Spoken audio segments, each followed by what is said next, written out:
Hi, I'm Virginia Hilyard, the Senior Technical Officer for Master of Moving Image here at Sydney College of the Arts.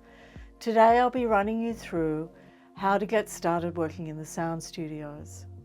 This video will cover setting up the control room, starting a new or existing session in Pro Tools, setting up the sound studios for recording a voice or an instrument track using microphone, shutting down the session, and shutting down the studio, as well as troubleshooting any potential problems. The sound studio can be used in a number of ways.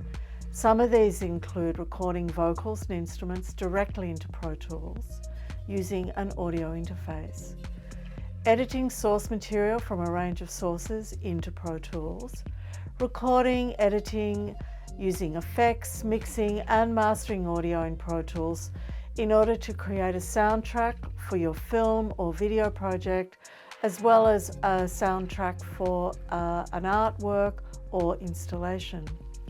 The sound studio can also be used to digitally transfer analog material, audio recordings on cassette or DAT tape. Setting up the control room. Firstly, turn on the Focus Sapphire Pro 40 audio interface, making sure the audio interface is turned on before the computer is. Next, turn on the Avid Artist Mix control surface. Turn on the studio monitors, the switches on the back of each monitor. Ensure the volume is turned up halfway. On the Sapphire audio interface, turn on the monitor volume to halfway position. Also turn on the headphone volume, number 2, dial to the halfway position. Then turn on the computer. Turn on any other equipment that you require. It's very important that you do not unpatch any equipment from the audio interface. To start a new or existing session, open Pro Tools and from the File tab create a blank session or open an existing session. If you have created an existing session, make sure that you've saved it on a hard drive and have your drive connected to the computer.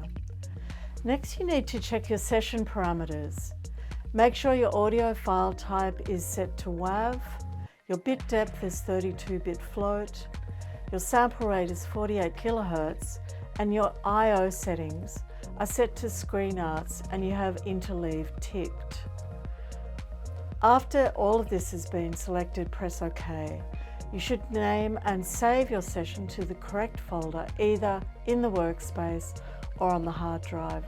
Wherever working with important data, it's always a good idea to back up your files to another hard drive or onto your home computer.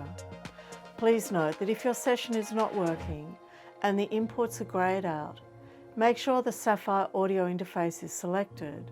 To do this, you need to go to the Setup tab, click Hardware and select Sapphire. Setting up the sound studio for recording the voice or an instrument. First, set up a mic stand into a comfortable position in the control room.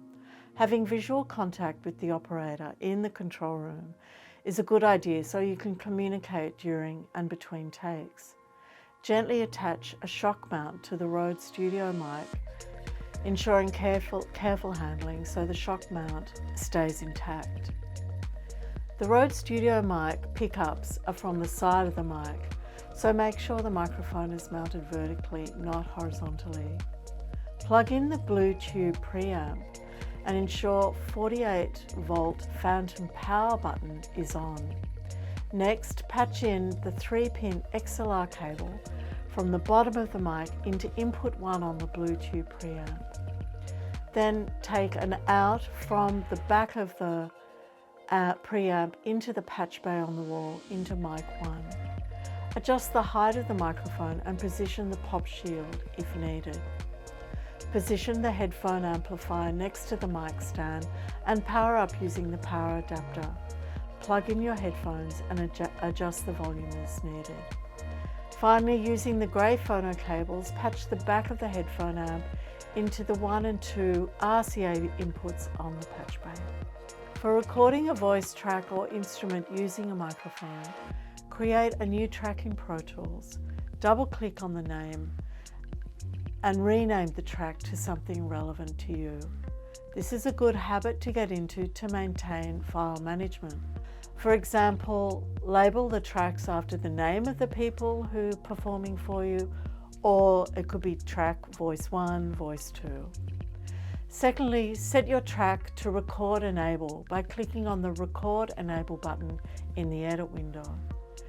In the mix window, select the correct input, mic line 1, 2 or 3, and turn up the corresponding gain on the audio interface until the signal is at its highest level without distorting or clipping. You want your recording level to be averaging around -12 dB. On the audio interface, ensure the headphone monitor is turned up halfway to enable talkback to the live studio. Create a new track in Pro Tools for talkback. Select stereo setting, double click on the track name to rename the track to talkback. Once that's done, go over to the mix window and select the correct mic line for talkback. Next, check that the talkback is working by using the talkback mic on the desk in the control room. Set Pro Tools into record mode by clicking on the record button in the transport window. When you are ready to record, click the play button in the transport window or press the spacebar. To stop recording, press the spacebar or click the stop button in the transport window. To play back the track you have just recorded, click off the record enable button in the edit window, press back on the transport bar and then press the spacebar. Continue to follow these steps to record further takes or add new tracks. Shutting down your session in the sound studio. Follow these next steps to make sure you correctly shut down your Pro Tools session and leave the studio ready for the next person. In Pro Tools, save your session in the workspace or on your own external hard drive, and then you can quit Pro Tools. Turn off each studio monitor and turn the monitor level on the audio interface to 0. Switch off the audio interface and then you can shut down the computer. Turn off all other equipment and pack away any mics, cables, and any other equipment in both the live room and the control room. Finally, turn off the lights and make sure doors are locked as you're leaving the studio. If you're having any problems, check the manuals, the correct procedures that have been laid out in the notes. And if you're still having any issues, please contact the Screen Arts Senior Technical Officers. Thanks for watching this tutorial and happy recording.